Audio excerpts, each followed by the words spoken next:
Guys, One Piece chapter 1153 is out, so let's go over it. The title of the chapter is The Birth of Loki. In this chapter, we basically see the flashback of Loki and mostly of King Harald and how he met his other wives, Ada and Estrid, who later turned out to be Hajrudin and Loki's moms, respectively. And from then on, we get the birth of Loki. That's why the title is The Birth of Loki. So yeah, we're fully into the flashback of Loki and King Harald. Anyways, in the cover story, we see that Yamato has met with met the daimyo of Ringo, Kikunojo. So yeah, Kiku is now the daimyo of Ringo, and we can see a snowfall in the background. And there were some people on Twitter, bro. They were going crazy. They were asking which part of Wano this is. Like Wano only has one part where it snows. Like there is very snowfall, and it is Ringo. Anyways, yeah, this cover three, it's building up to something big. So yeah, the same as I say every week. Wait, just wait for it. It's gonna hit hard. Oda is cooking something big. Anyways, let's start off with the chapter. The chapter starts off where we see a young King Harold with Dorian Broggy, and we can see him like both how they're close. Like it's great to see that King Harold was actually close with Dorian Broggy from a young age, and like this flashback, it starts like basically like telling how King Harold was before and when he was young and how slowly he became into the king. We got to know him. So yeah, it's basically like King Harold's flashback right here.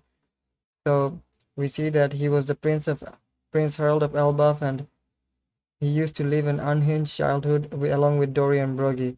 And uh,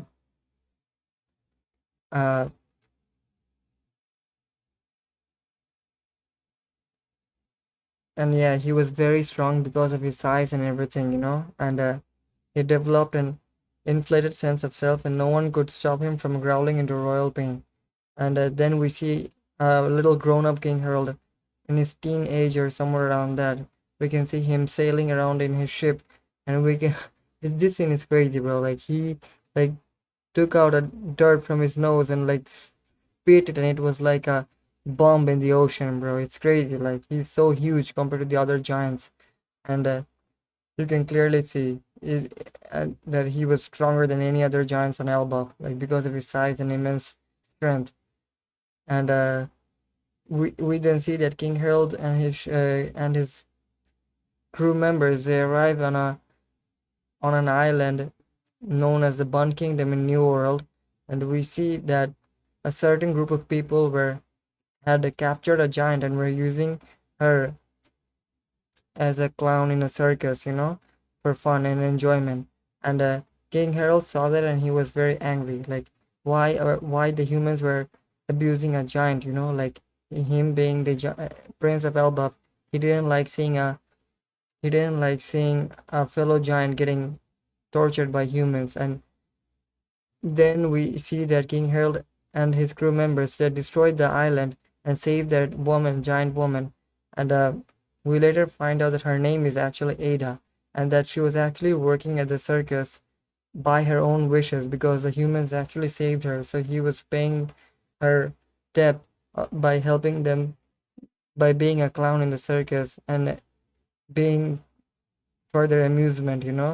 And we this thing is crazy. Like Ada then slaps King Harold, and King Harold is like shocked. Like bro has never been slapped in his life before. You can tell that. And then we see that Ada like telling King Harold to turn the ship around so that they can help the town they destroyed.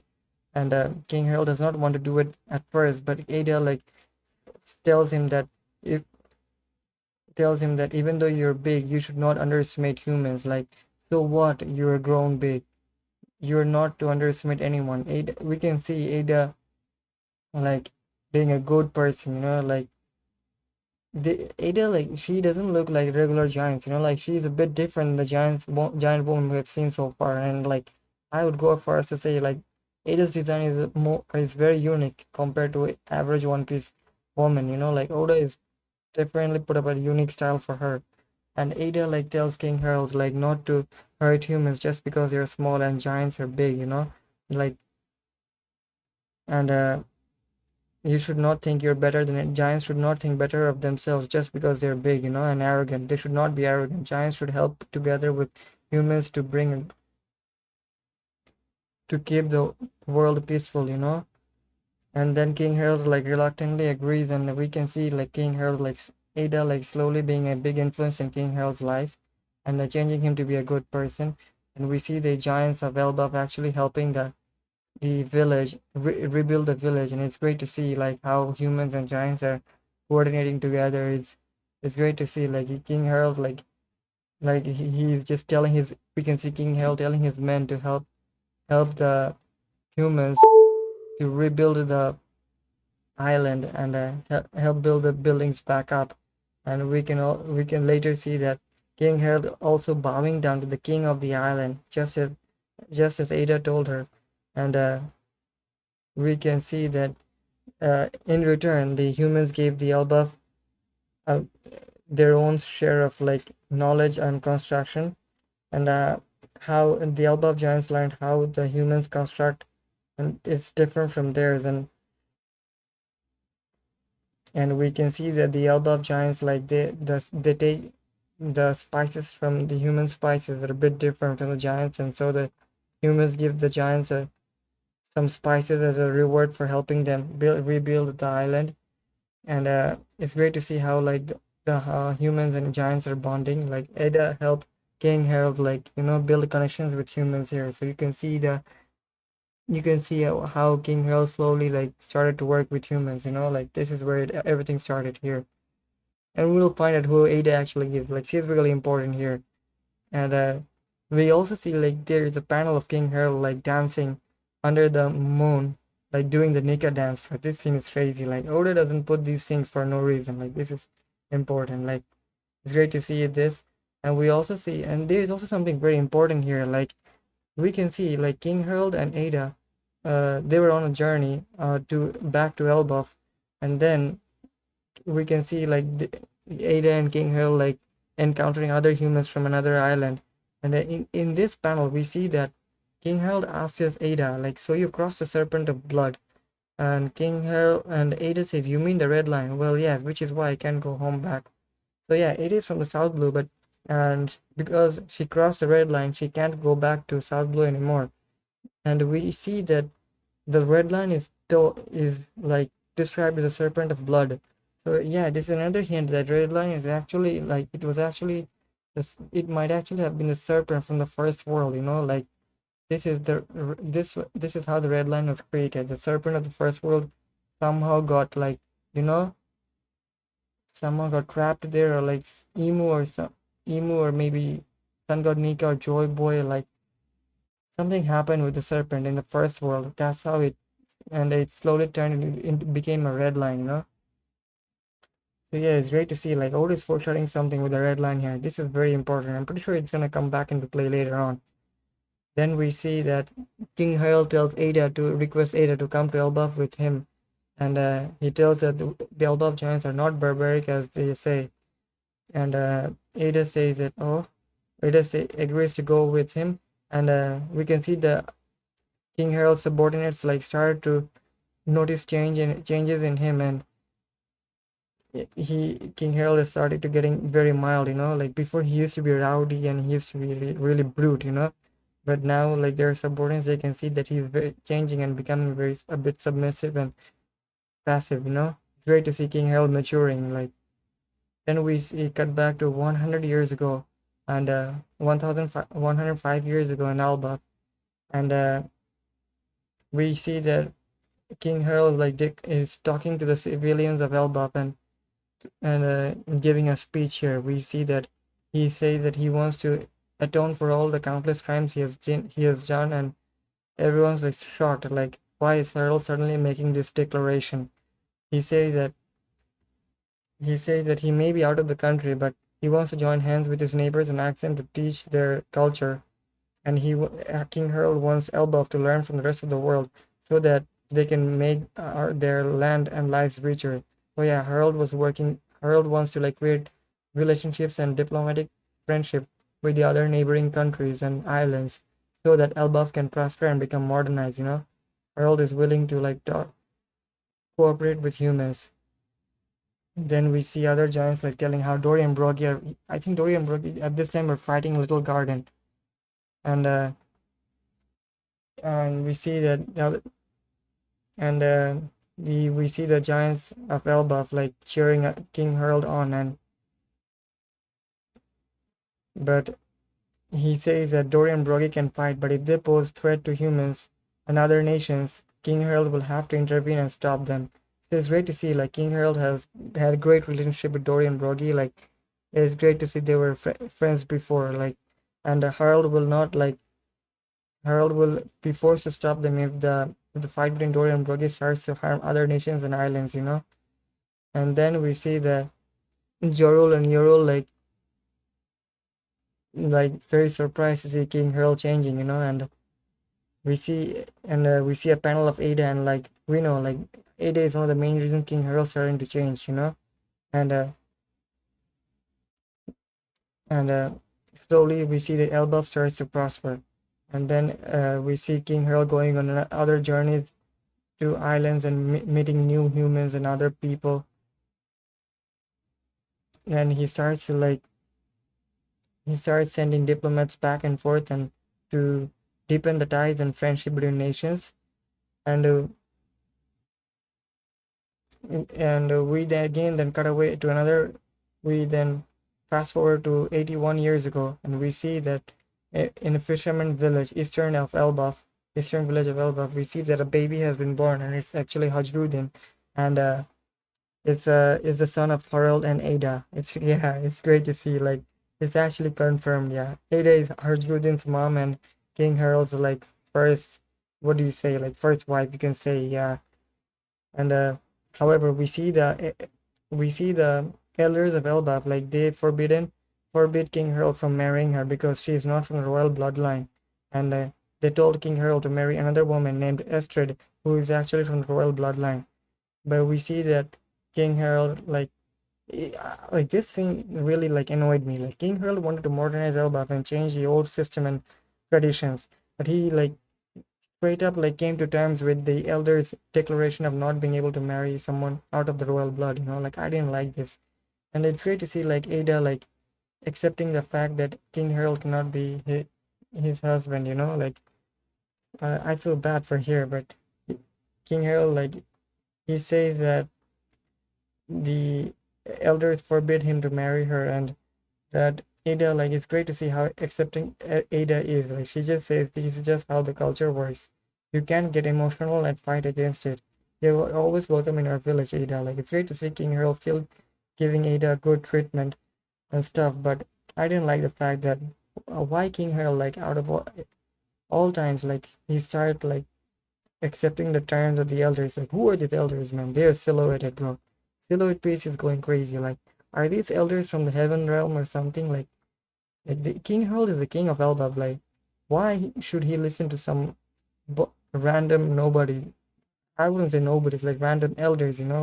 King Harold's authority and rule is above everyone else here. When we see a cute panel of baby Hajrudin, and it was 81 years ago in the eastern village of Elbaf. And then we cut away to and see then another woman her name is Estrid, and she is to be the new wife of King Harald. She is to be the wife of King Harald, and she is from the royal bloodline. And we see that she is a very superstitious, and she wants to she's very superstitious, and she wants to close the windows because she thinks the spirit is escaping. It's crazy to see how superstitious she is, and she believes in bad omens a lot. And we see that Estrid, and we find out that Estrid is actually Loki's mom. We'll slowly get there. And then we fast forward to another flashback about 70 years ago, and we see that it's actually Wano. We see the Elbaf warriors with King Harold's ship traveling to Wano. We see that Elbaf had great skill at navigation, and the other nations were very envious of it. And we see that when King Harold came back to Elbaf, and he told the warriors, how he met a mermaid at Fishman Island in the kingdom where those with fish blood live. Their king has so yeah, King Harald met a newborn King Neptune in Fishman Island when he visited the Fishman Island during one of his travels, and we see how there was a grand celebration on Fishman Island. It's crazy to see like how everything ties back in one piece. Like I'm really enjoying this flashback here, bro. Like it's great to see the entire world of One Piece come together. Then we fast forward to another flashback, and which is like 63 years ago from current time, and the King Harold was away from on one of his journeys again, and we see that uh, Queen Estrid gave birth to a baby healthy boy, and his name is Loki, and this is where the craziest part happened. And when she tells the guards to show her baby's face to her, she like gets scared, like she's terrified, and the reason is Loki has split like eyes, and which like which looks crazy, bro. Like we finally know how Loki's eyes look like. Like this has been one of the biggest mysteries so far during Elbaph. Like why Loki has been closing his eyes, and does he have eyes, or is he blind or anything? So yeah, we finally get the confirmation that Loki has eyes, uh, and yeah, he has like special eyes, like split eyes. It's like a snake eye, like it's crazy. Like and his mom, like Estrid, she's like terrified after seeing her son like that. Like we see that baby Loki has tiny horns as well. Mind you, Hajrudin didn't have horns. So yeah, ancient blood, Hajrudin didn't have horns, but uh, Loki does have horns. So it's crazy to see that. And mind you, yeah, Estrid didn't also have horns, but she's still from the royal bloodline. So yeah, and Ada, yeah, Ada didn't have horns as well. So it's crazy to see, but so yeah, we continue with this, and it's heartbreaking what happens next. Like, yeah, Loki's mom Estrid is terrified of her own son, like after seeing his eyes, and she throws the baby into the underworld, and it's heartbreaking, bro. She literally threw her own newborn son. I think this is day one Loki, bro, and this is where the story of the accursed prince of Loki began. Like her mom told her Loki is cursed, so and just look at the baby, it's a monster. Like her Loki's own mother started calling him a monster and accursed, and threw him into the underworld. And the guards tried to stop Estrid, but she still managed to throw Loki. And we see that Loki falling. Oh, it's crazy, bro. Like this is newborn Loki, bro. We see Loki falling into the underworld, and the narration of this panel is crazy. The Prince of Elbaph grasped for the empty air, but no hands reached out to envelop his own. The most unfortunate of all living creatures is the one whose very existence is denied by its mother in the moment of its birth. Ah man, it's crazy, bro. Loki was Loki's flashback already is off to a crazy backstart. Like since day one, bro has been suffering. It's crazy, man. Then we see that Estrid was planning to leave the castle, and she doesn't want to stay there 1 minute. Like she is done being the queen of Elbaf, and after she is like very disappointed with what she gave birth to. Like she believes in superstition so much that she's blind to the fact that the baby is actually her own son. And we see that baby Loki is injured, and in one of the craziest panels of the year, we see that baby Loki injured, and he's bleeding from his nose and his horns, and it's crazy, bro. Like this panel is very heartbreaking. Loki looks like a demon literal here, bro. Like how did he survive that fall? Like this is day one Loki, and he fell from a sky island level distance into the underworld. It's insane. This feat is crazy for a day one newborn baby. Like Loki just shattered the power scaling of One Piece here for baby scaling. We have come into this point. It's crazy. Like Loki was doing Kaido level feats as a baby, bro. It's insane, bro, man. And we also see that Loki actually took out one of the beasts from the underworld as well. And he started climbing up the Adam tree back to the Sun realm, bro.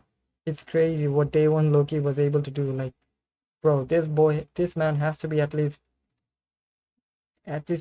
top 10 in the One Piece world right now, bro. Like, I'm gonna put him. I'm gonna say it, bro. Like Loki might be stronger than Luffy. Like seriously, if he has a devil fruit as well, it's crazy to see that.